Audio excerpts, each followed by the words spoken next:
এক গভীর জঙ্গলে দুটি শিয়াল থাকতো, যাদের নাম ছিল চতুর আর চালাক। তারা দুজনেই খুব বুদ্ধিমান ছিল, কিন্তু নিজেদের মধ্যে কে বেশি বুদ্ধিমান তা নিয়ে তাদের মধ্যে সবসময় ঝগড়া হতো। তারা একে অপরকে সাহায্য করার বদলে সবসময় একে অপরের ভুল ধরতে ব্যর্থ থাকতো।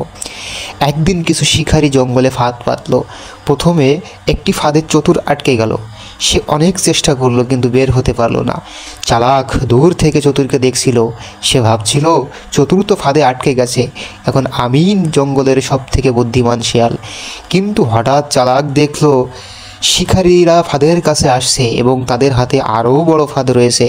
চালাক বুঝতে পারলো যে আজ চতুর বিপদে পড়েছে, কাল তারও একই বিপদ হতে পারে। সে দ্রুত চতুরের কাছে গেল এবং দুজনে মিলে ফাঁদ থেকে বের হবার চেষ্টা করতে লাগলো। তাদের সম্মিলিত প্রচেষ্টায় চতুর শেষ পর্যন্ত ফাঁদ থেকে বেরিয়ে এলো।